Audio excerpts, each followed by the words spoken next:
Welcome to the Pro Aging Podcast. I'm Steve Gurney, founder of the Positive Aging Community. We're excited that you can join us for our interactive discussions with pioneers and thought leaders on a wide variety of topics related to aging and longevity. Today we have our top attended discussion from February 2023 on solo aging, where we feature Ailene Gerhardt, the founder of the Navigating Solo Network. We discuss and explore a wide variety of topics of interest to solo agers and resources available on this episode. So let's jump into this engaging discussion.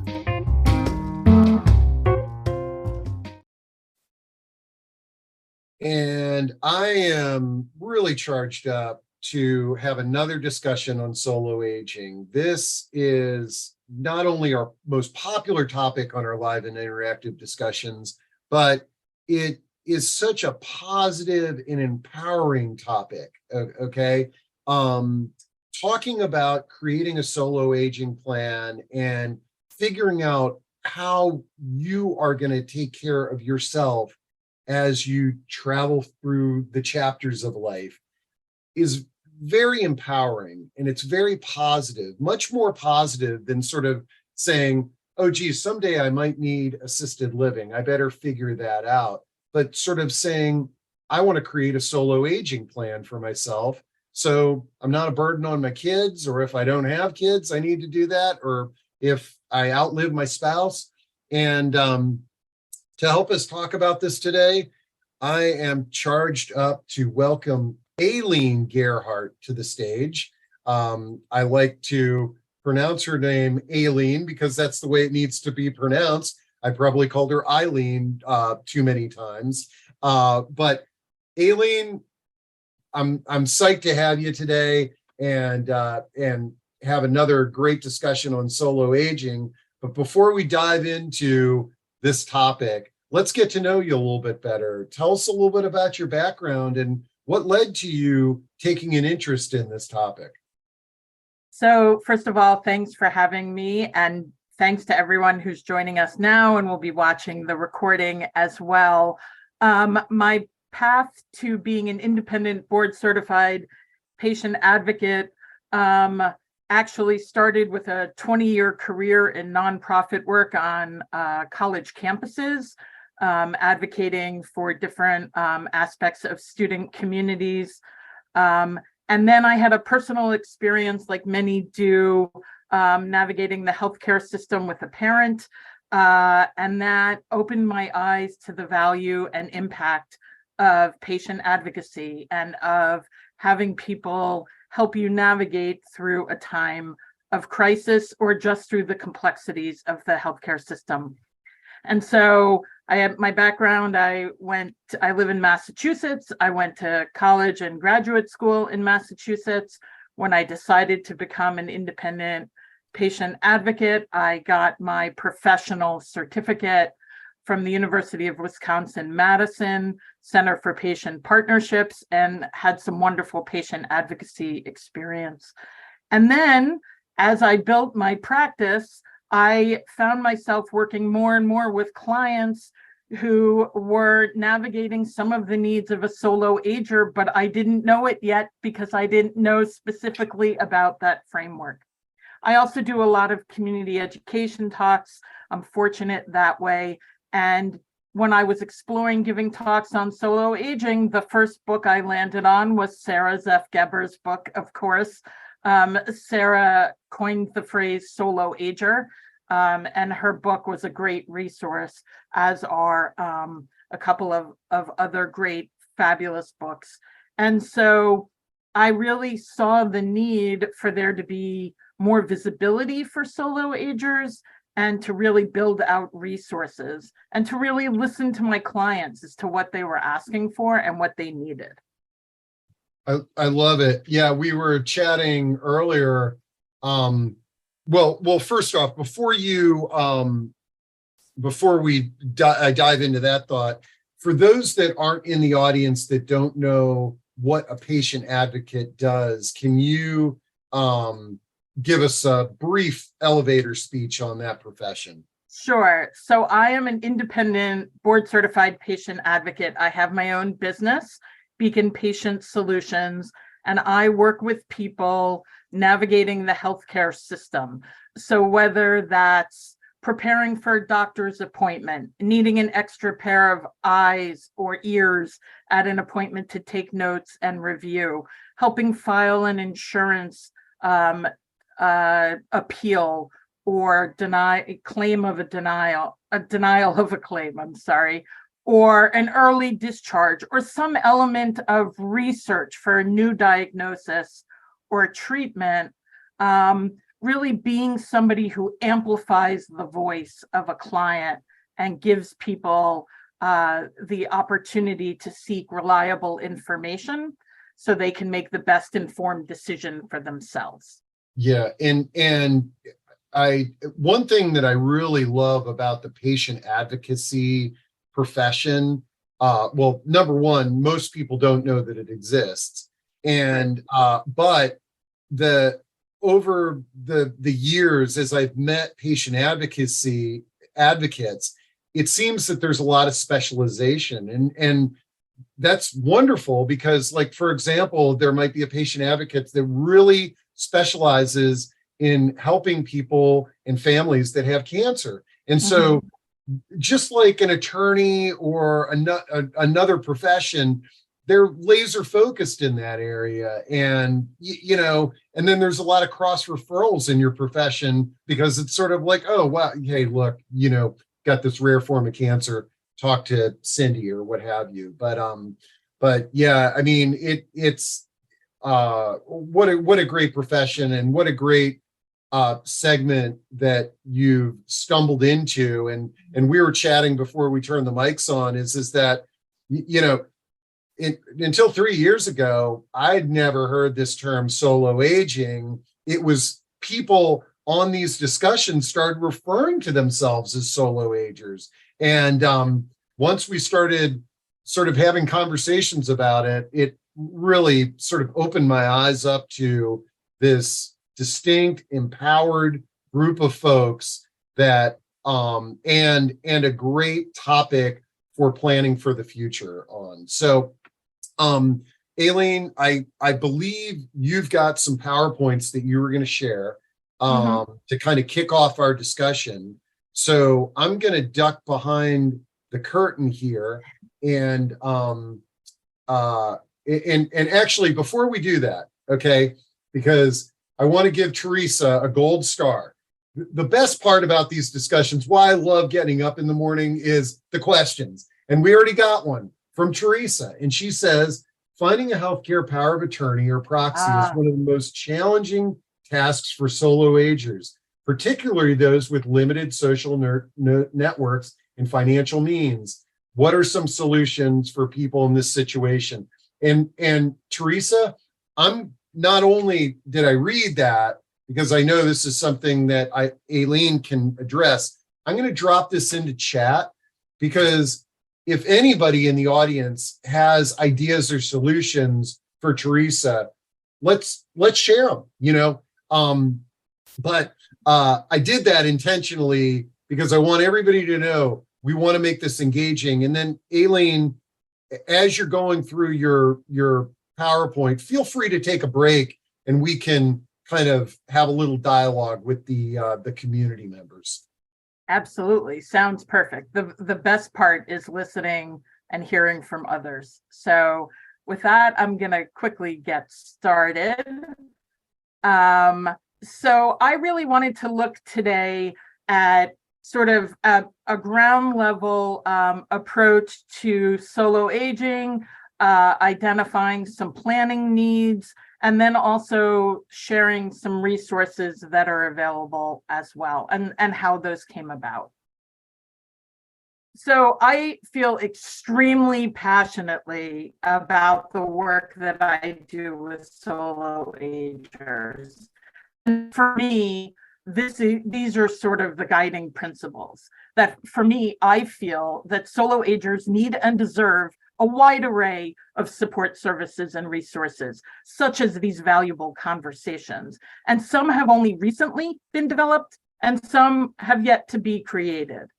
It is critical that solo agers have a diverse network of professionals that are knowledgeable about their needs, so that we are able to refer our clients or community members, friends, etc., to people who understand and speak solo aging. It's also critical to have services, tools, and resources that are specifically designed for solo agers, have that guidance in planning that Steve was referring to in the beginning about a solo aging plan. And fortunately, over the last year plus, there's really been some greater public awareness, but there obviously can be much more. And so for me, those are the foundational pieces by which I do my work. And it's really important that people consider that if people are lacking a support system of some kind, that they really need to put in that intentional extra layer of thought when it comes to planning. And so those are the launch points for me in my work as a solo aging educator and an independent patient advocate. So I always like to make sure everyone's speaking the same language. That's really important. So for me, the framework of solo aging is someone who's 55 plus without a reliable support system. And that support system is really the key component. That person may or may not be married or partnered. They may have not had children. They might live by themselves and or with a partner, or they had children, but for a number of reasons are either estranged or a complicated family dynamic or something else prevents a family member from being able to support and assist that individual as they age. So some of the things that we know are that a quarter of the baby boomer generation did not have children. We know, and Steve has hosted many a conversation on this, we have a caregiving shortage. We have to think more strategically and creatively about caregiving. If you then add in that a quarter of the baby boomer generation didn't have kids, that can also impact that need for caregiving. We know that about a third of Americans between 45 and 62 are single, as compared to about a fifth in the 80s. And we know about a third of older adults are likely at risk for some aspect of soloness, some need of support at some point where they really need to rely on different elements of an intentional support system.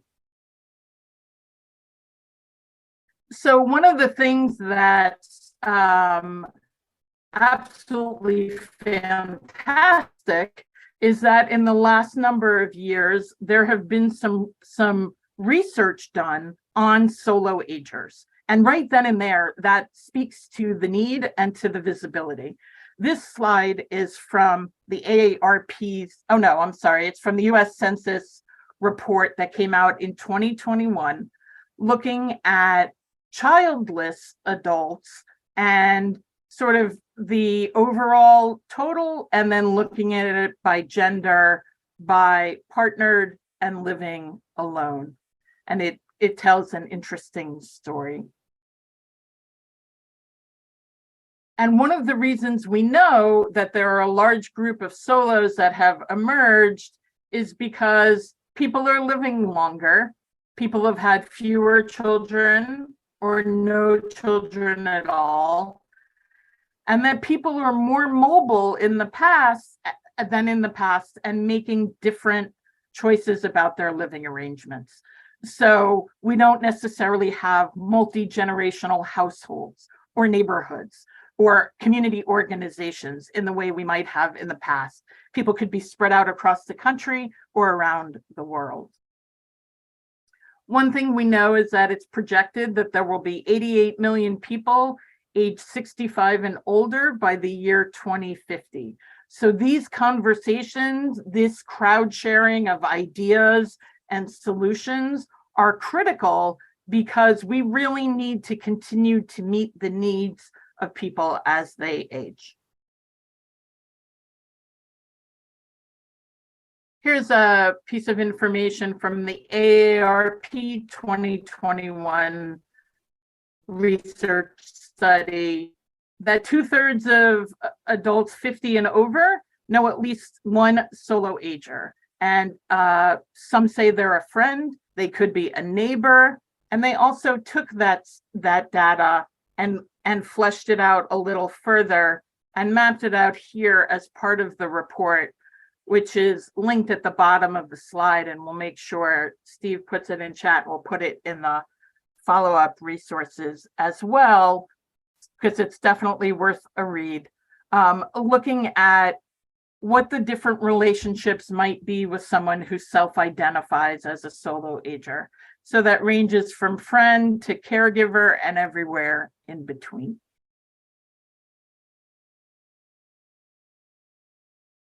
So one of the key components is this thinking about planning. And so for me, when I look at planning, and then we're gonna, once I sort of share these 6 pieces, we're gonna check in with folks in the chat and Q&A and all of that. When I look at the planning needs, as an independent healthcare advocate, I may have a focus on healthcare needs and management, advanced care planning, and the role my client's support network may play in some of those pieces. But the reality is that the reason that I illustrate it as a pie is because these pieces are all connected. There is no way we can consider navigating our healthcare without an understanding of our finances. There's no way for us to consider our healthcare without realizing that where we live and how we live impacts that as well. And so these pieces are all connected. So it's looking at healthcare needs and management, advanced care planning, so that question about the healthcare proxy and who can serve as that person for me. It's looking at residential decisions and transactions, who will help with financial investment and money management advice, the components of an estate plan and other legal representation. And then all of that is related to making sure that someone has an age diverse and robust support network. And that age diverse piece is so that we're able to connect with others at different stages of their lives and at different stages of our lives. And that way we can be a resource to somebody who may need extra support, and they possibly can do the same for us as well. So those are the 6 pieces. And I just thought, let's check in, Steve, with some of the questions to make sure we're. Yeah, no, that was great. I really liked your components, and I think the holistic approach to creating a solo aging plan is what I really like about this discussion topic. And let's see. Okay, so we talked about finding healthcare power of attorney and proxy, Teresa's first question, and I know we'll dive into that more. And Teresa, one of the attendees had suggested looking at area agencies on aging to potentially find a more affordable way to navigate that documentation there. But then let's see what Alicia says here. She says, I'm interested in planning for a time when I may not be able to take care of myself and will need a team to make decisions and take over finances. What is the team? how does one vet them in advance? How do I build trust? Someone will always have to pay the nursing home, and I live in Los Angeles. So, man, Yeah. I'm not going to cancel out these two questions here because I want us to dive into those things deeper. But any sort of words of wisdom that you might give Teresa or Alicia, Ailene? So Alicia has a geographic advantage in that she lives in a state where you can hire a fiduciary. I live in Massachusetts. We are progressive in a lot of things. We do not have fiduciaries as an option. And that's somebody you can hire to serve as that financial person for you well in advance of needing that and working with someone along the way. I always talk about having fiduciary envy. And so folks in California, that's a great resource to look into. I know a number of financial planners who think about putting a fiduciary on the team with their client, especially if they identify as a solo ager, to get that planning in place. So that's the first piece.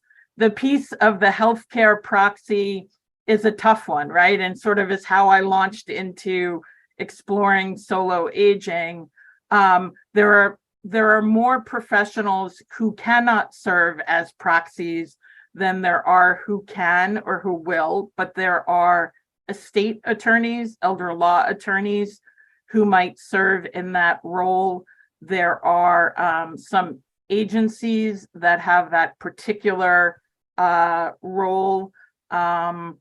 And there are some other resources that I can share a little later on to sort of explore who you might need as a proxy and then how to identify that person. Yeah, and one of the things I think we haven't talked about your navigating solo network and the fact that people can join in on conversations and meet other solos. But that's really good to know because I think this is one of those slippery slopes when you're assigning a somebody to be responsible for your health and finance. It's building that trust. This is not something that you want to take lightly and to occur overnight, and you want to interview a few folks. And folks, here's one of the things. I mean, this week we had a discussion on financial crimes committed against older adults. Most of them are blood-related relatives. I mean, one of the things that a solo ager might be like, oh, geez, I don't have, family members that I can trust. But a lot of us with family members, we have to be equally judicious in assigning these documents. Absolutely. I think also one of the things about advanced care planning, assigning someone as a financial power of attorney, is that we think about it as I need someone to assign, and we might skip over all the work that needs to be done to figure out what we want and what we don't want, and then find the person or people, in this case, they're two different roles, that might be the best fit for us. So that's one of the things about planning that I like to remind people, that it's also about doing that work, that planning of figuring out what I want, what I don't, and then finding that right fit in a peer, somebody who's a friend and or a professional, that once you know what you want or don't, it makes it easier to then find the right person.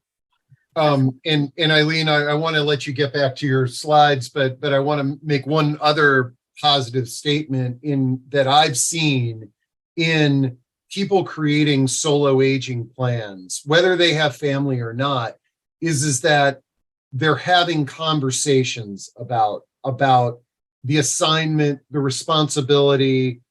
They're checking people out. Whereas how many of us out there know people who their loved one suddenly passed away or suddenly became ill, and there was never a conversation? Like, they could have tons of family. And in fact, I think sometimes people in large families, they just make assumptions that everybody knows what they want to do and they're going to take care of them. And this is where, regardless of if you've got a large family or not, mapping out a solo aging plan and having conversations in advance is very important and empowering. Right. Right. So a lot of times when I give presentations on solo aging, or I talk to people about the work I do with a focus on solos, people say to me, oh, the things you're suggesting and encouraging people to do planning wise applies to everyone. And they're absolutely right. And to Steve, your point, that they absolutely do apply to everyone. But for solo agers, that assumption piece, or I like to phrase it as presumption, because I don't always like what assumption could spell out, right? Is an opportunity to be intentional about who's going to be involved and to clarify how you want someone involved and how you may not. And so that's really important as well. So I always think about the gift that solo agers are giving everyone else in terms of planning, because there's an intentionality and a methodical approach that can really benefit everyone, no matter what your family construct is or your support system construct. So it's a perfect segue to, right? So the whole concept of planning, what we know is that people, we're human. We tend to put off things we don't like doing, things that are hard, and things that we don't know that we have an answer for. And so I always encourage people, when you're thinking about that support system, make as many connections as you can now, and take note of those different connections that are part of your daily life, your weekly life, your monthly life, and your routine. And folks that you may connect with that you may not have thought about as being able to play a role in your support system or in theirs. And so that's just something to give thought to. It's also great and ideal to sustain independence for as long as possible. It's also really important, and I have this come up often in the work I do with my clients, to seek out accountability partners. What does that mean? That means I want to get started on thinking about my healthcare plan, my advanced care planning, but I keep putting it off. And so if I have a buddy or 2 or 3 people to talk to about it, and they can share with me, we can hold each other accountable to start chipping away at some of these pieces. And so it makes it less overwhelming. It also makes it collaborative, and you can learn from and with each other. This is not a unique concept, but is an important one. Putting together your own personal board of directors. We know that organizations, corporations have boards of directors and have board members who are passionate about the organization, the corporation that they are involved with. And the same is deserving of every single individual. We should have people who champion our needs and our work and our interests, regardless of whether that's an individual or a professional. Just some things to think about. So I spend a lot of time thinking about navigating healthcare and working with clients on navigating healthcare. And there are some things that are specific to solo agers that can sometimes serve as barriers or speed bumps or things that need some special attention. So things like transportation to and from medical appointments, or being signed out after a procedure where anesthesia was given, or some other medication, and you're unable to leave the appointment yourself, drive yourself home, etc., or take a cab home on your own. That can be a barrier for folks in terms of going for that treatment or procedure or to that medical appointment. Same thing with having an emergency contact. I refer to it as, who is your 3 a.m. person? Everyone needs at least one 3 a.m. person. And so who is that person, and how can you figure out who might best be that person for you? Other things that can be barriers for solos, health related, relate to somebody else somebody reliable having access to important medical records, so that they can help you make informed decisions for yourself. Same thing with monitoring well-being, care coordination and management, etc. So breaking that down just a little bit, I always encourage people to plan for a medical crisis before something happens. And the reality is we can't change the science, the medical situation, but we can be prepared for how we'll handle it. Do we have all of our documents easily accessible and able to find in a way that we can grab them on the go? That the folks that we've assigned to be our advocates as well have a copy of that paperwork too, so that they are in sync with you. So that's something to consider. There's also something called the Go Plan or a Go Bag, where you have extra phone chargers, tablet chargers, device chargers, hearing aid batteries, extra pair of glasses, extra pair of reading glasses, those kinds of things, travel toiletries, anything that if you were to leave from home in an emergency, not only did you have that paperwork organized, but you also have some comfort elements as well, so that there's that preparation. It's also really important to identify who you can rely on in case of a medical emergency, sort of going back to that 3 a.m. person.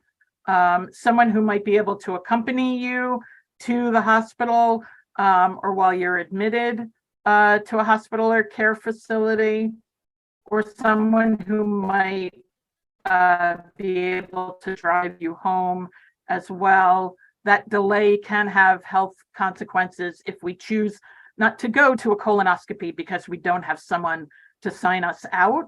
That obviously can have health consequences, and we want to avoid that as much as possible. So the other piece with health are these decisional elements. So as an advocate, I help people research information and secure reliable resources. People need to estimate and manage their healthcare costs, understand and choose the different treatment options, navigate the complexity of the healthcare system, and then all of that is hopefully making a decision related to the quality of life and one's own individual personal values.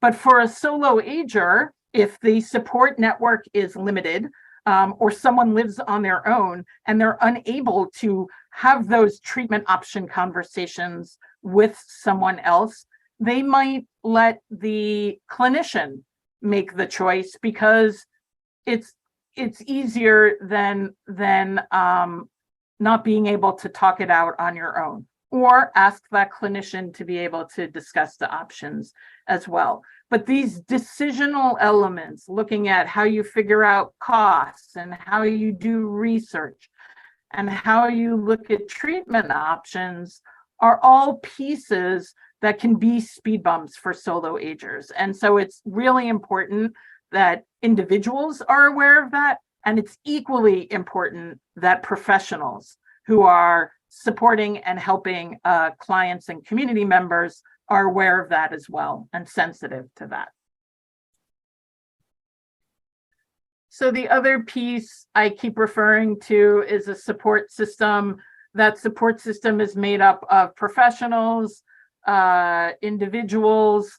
The professionals are, as Steve pointed out, well vetted. You want to go with folks you can trust, who have good reputations and knowledge in what you're doing.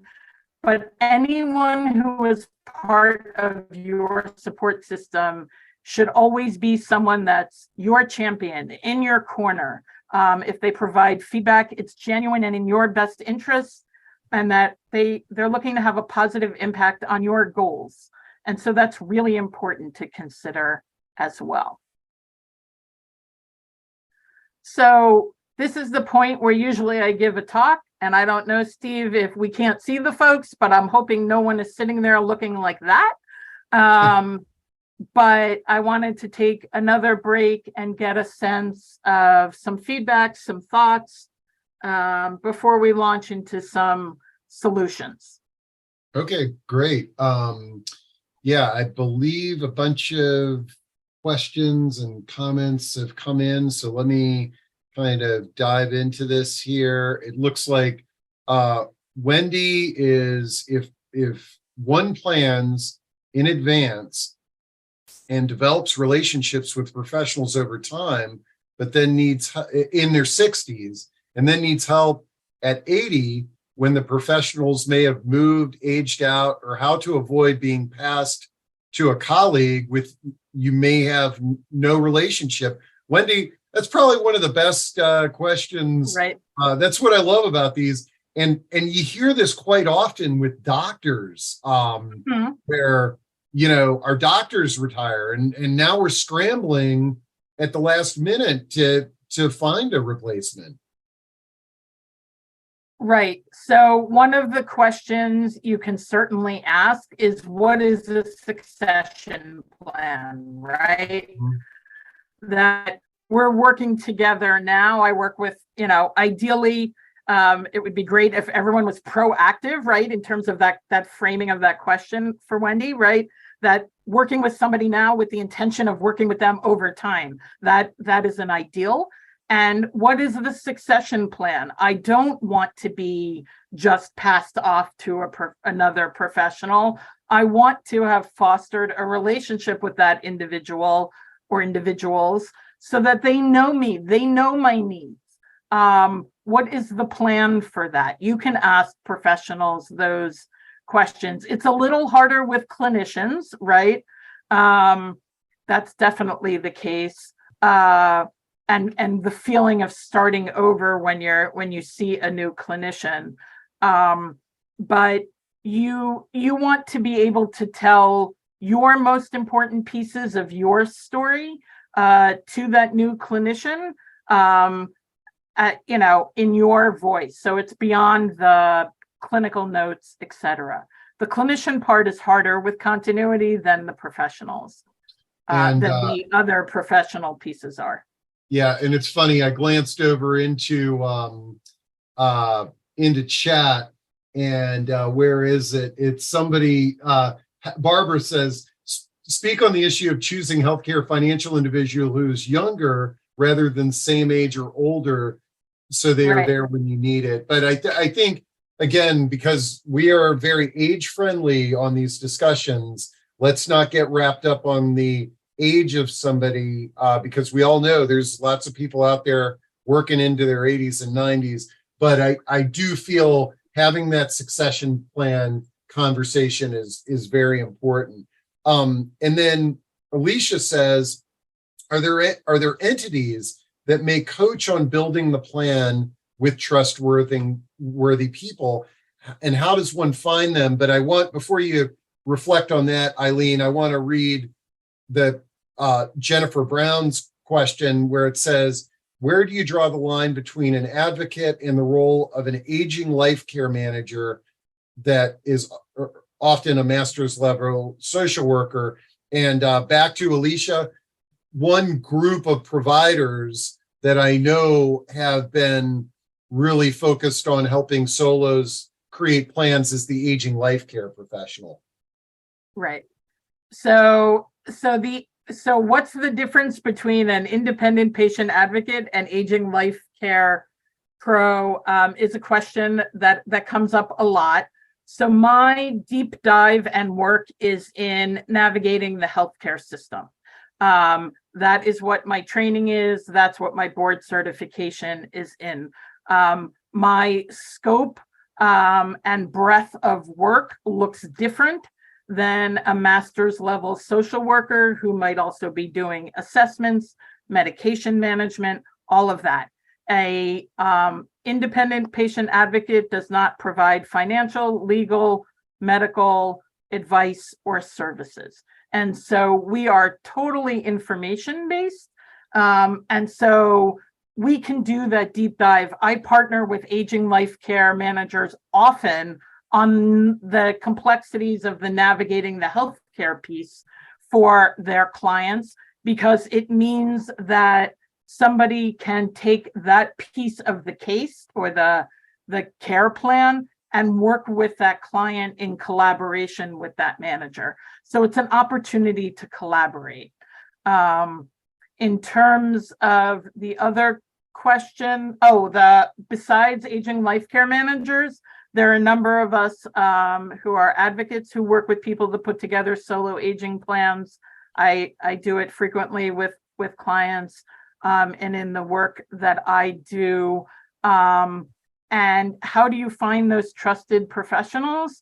So we'll talk about some of the resources, right? When we're looking at these, Steve, do you feel good about the questions that we can sort of go on Let's circle back and try and come back. Okay. Yeah. Let's get to the rest of your slides. And so when we're looking at these 6 elements, right, and we're touching on these different things, how do I find a healthcare proxy? How do I navigate the healthcare system? How do I file an insurance appeal, etc.?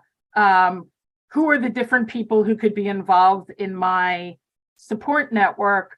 All of those things, and the financial management and the legal management, all of those pieces are critical. It's the same pie I showed earlier. I just added some color. But the reality is it's still all connected.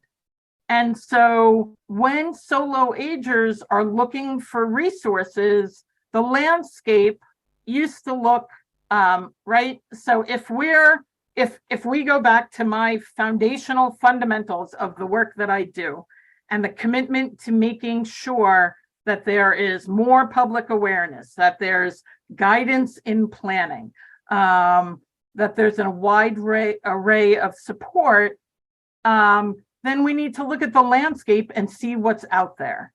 And so originally, we had essentially 3 solo aging trailblazers, right? Sarah, who's going to be on in the middle of the month and always worth hearing from. She's an excellent speaker and an amazing thought leader. Joy Laverty, who happens to be giving 2 presentations in Baltimore today, one on solo aging, one on caregiving, and is a trailblazer in solo aging. And Carol Marek, who started the Elder Orphans Facebook group, which now has a number of members, has written a book, Solo and Smart, has her own coaching and work related to solo aging. But when I first tried to learn more about solo aging, Carol's book hadn't been published yet. Sarah's book and Joy's book were available.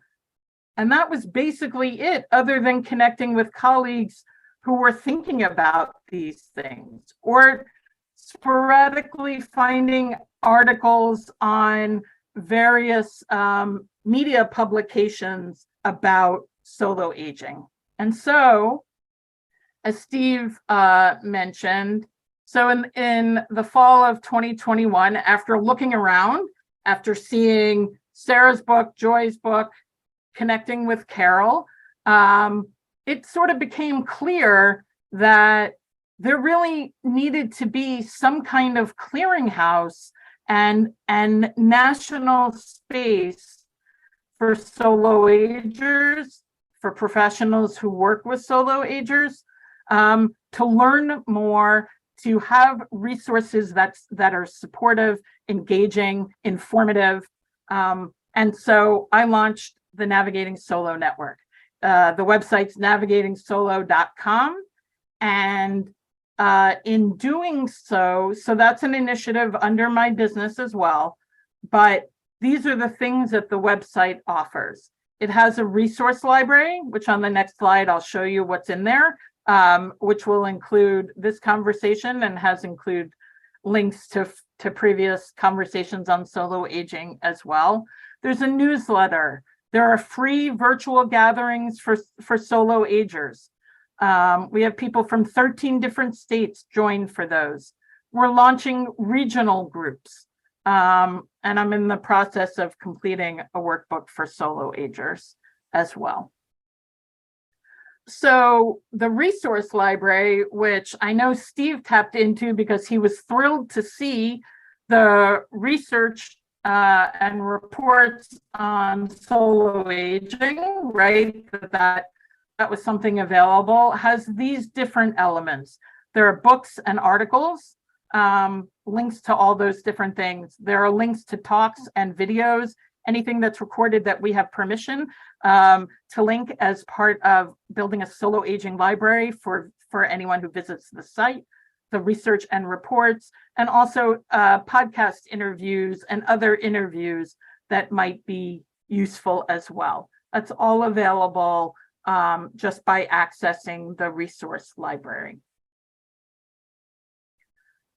So in the conversations with people as they've attended the virtual gatherings, it's become clear that people really want to connect with each other where they are.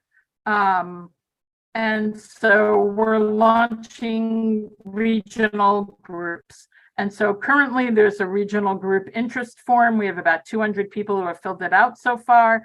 And that's going to be the breakdown of the country as well, for people to be able to connect with others in their region, maybe tap into some geographic specific resources, laws, opportunities in a way that a national conversation might not necessarily afford that. Here are just some brief statistics. We launched in October 2021. All but one state has visited the website for the US. 41 people in 41 countries have visited. We have a mailing list of over 600. We have social media connections of over 1,000. The site itself has been visited over 10,000 times since October 2021. And like I mentioned, our free virtual gatherings have been attended by participants in 13 different US states as well. We have another one coming up March 23rd, which is here on the screen. You can register straight off the Navigating Solo website. I also, through my own business, facilitate solo aging discussion groups. Another cohort is starting next week. You're welcome to join us for that. And then again, those 3 books are really, if you haven't looked at them or had access to them, 2 of them are in the library system. Carol's book is so new that it is not yet in the library system. They're excellent, excellent resources, both for you individually, for other, if you're starting groups, if you're working with clients or community members, or looking to refer someone to a resource. I highly, highly, highly recommend them. Again, those are the 2 pieces in the work I do with solos. There's also going to be a business directory off of the Navigating Solo website. And the reason is so that there are vetted professionals whose focus is on working with solo agers, that it's not just a general directory, but it's more a directory for people who speak solo aging, are knowledgeable in in the needs of solo agers related to their discipline as a financial planner, as an estate attorney, as an elder law attorney, as an aging life care manager, et cetera, et cetera. We want to make sure that we plug folks in with people who speak the language of solo aging so people have the best support possible. So recap of what we discussed, and most importantly, let's go back to having rest of our conversation. All right, great job, Ailene. This was really good. Lots of excellent talking points, and so let's dive in where we left off on some of these questions and comments. And let's see. Someone says, sorry, I came in late. And they say, are you aware of this phenomena internationally? And have you connected or learned best practices from connecting with others in foreign countries? Or is it different because they have a great social services network? Any best practices or any? So that's a great question. So yes, I have connected with folks in other countries. Often solo aging around the world is referred to as kinlessness. Kinlessness. Yes. Kinlessness. Mhm. I haven't heard that term. Okay. So you may find that people are talking about being kinless. So there are folks in other countries who are doing work on that, who, when you Google solo aging or get a Google alert for solo aging, which happens often for me, you will find that Canada is doing, folks in Canada are doing work and support for solo agers. Folks in Australia, New Zealand, and Israel and places like that are giving thought to the needs of solo agers. The reality is the professional sphere is slowly catching up, but hopefully discussions like this, people's ideas, people's questions to their professionals they work with will help spark some of the support and need that people to get the resources that they desperately need. Great. Let's see. Okay. Manuel says, I spoke with a solo ager last week. She was considering a move to a city where there's an age-friendly village, the village movement. For those with anxiety to ask a specific person for support, I believe it can be easier to join a village. What's your opinion on the villages as a resource for solo agers? Well, I will tell you, like, folks, I put I believe a couple of months ago, the solo aging support group that we spotlighted was actually part of a village, launched as part of a village. But what are your thoughts on villages? So You're there in Massachusetts. Yeah. Right. So I love the village to village movement. Yes, it started here on Beacon Hill. It has grown around the country. It's member-based organization. I know there are a number of folks on this who are part of villages and who I've connected with as well. I partner with villages and solo aging talks and all that kind of connection. Villages are an outstanding resource. Not everyone geographically has them. There are different community organizations in some larger metropolitan areas. For example, New York City does not have the village to village movement. They have a lot of other great community resources. So it's definitely worth going to village to village network and looking at the website and the mapping of what might be available to you in your community. They are outstanding resources. They provide great programming, great support, vetted vendors in terms of if you're seeking a particular professional, et cetera, in your area. Snow removal, if that's geographically relevant, those kinds of things. Grocery shopping. Okay, I really wanted to address this question from Renee. And she says, I know of an intentional community residence in Oregon, which embraces elders, giving them a support group. Is there a way to identify other communities? And I'm a huge fan of this. Okay. And Renee, I'm glad you brought this up, because the common term is called co-housing. Okay. Right. And I'll drop this in the co-housing website. But what you'll see in co-housing, when you go to the co-housing website, you can click on their directory, and you will find that there are these amazing intentional communities all over the country.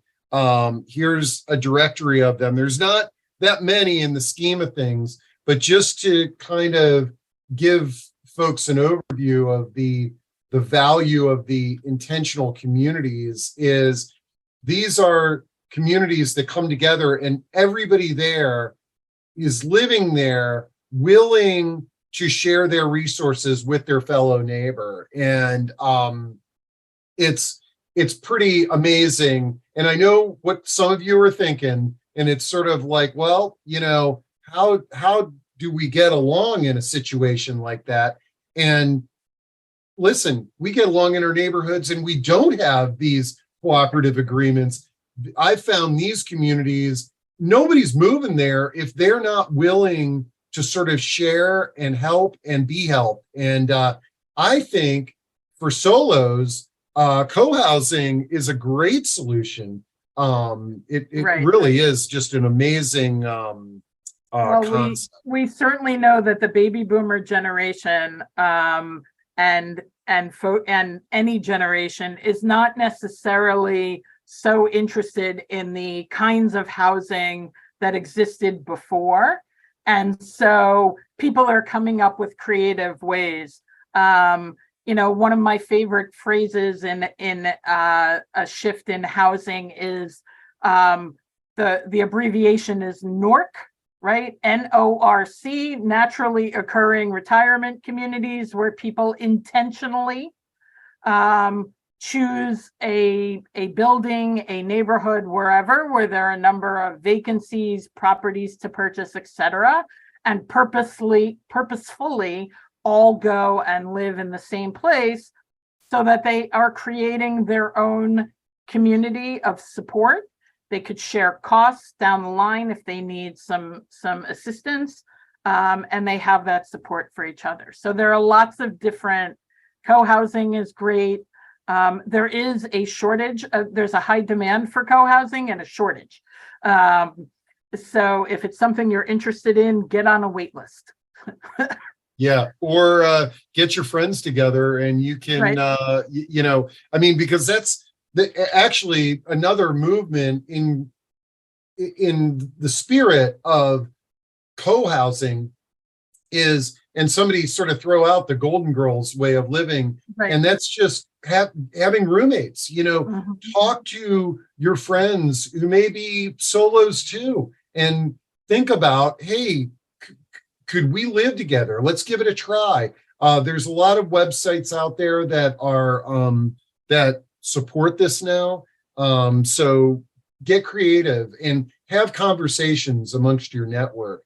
Now, I tell you, some of our audience members, I don't know if you all have been attending all of our discussions, or you're just throwing out these great topics. But Boo says, do you have time dollar setups with the groups? And again, if y'all aren't familiar with time banking and service exchange, we had a wonderful discussion on that. I'm dropping that into chat, and I recommend checking that out. But again, another great solution, the concept of time banking.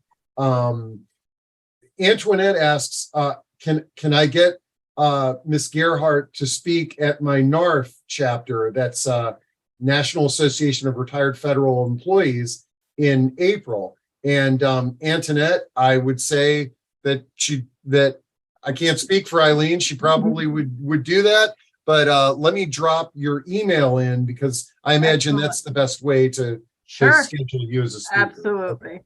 All right. And I think I just called you Ailene. And okay. Ailene. It's a lifetime situation. No worries. Yeah. Okay, let's see here. Let me kind of get through. Okay, someone says I joined mid-event. Apologies if this was already asked. With the increasing demographic phenomena, what do you think could be included in medical visits for physicians to understand and identify that a patient is a solo ager? You know, that is really a great question. And I think those of us in this field, educating all professions on the fact that not everybody has a family or a support network, and asking a few questions, because I think in those conversations with your healthcare professional, that's where solutions could be drawn up. Of course. Solutions instead of barriers, right? So that example of, here I've been given treatment options. I don't have anyone to talk to about that. My clinician has just given me treatment options. And by knowing me, by having a sense of what my support system might be like, or my situation in general, they may offer some resources for further discussion about a treatment option or something, or further research on a diagnosis, etc. Instead of things being a barrier. There should not be a barrier to, if I don't have someone to sign me out of a colonoscopy, I will not go to it. That is not a good thing in 2023. It wasn't a good thing in 1923. It's not a good thing now, right? Those simple barriers should not be an issue for anyone, self-identified as a solo ager or just someone who doesn't have anyone to drive them home from something during the day. So we need solutions. There are some states that have volunteer healthcare proxy programs. They're vetted. It's not just like someone says in the grocery store, I'd like to be a healthcare proxy.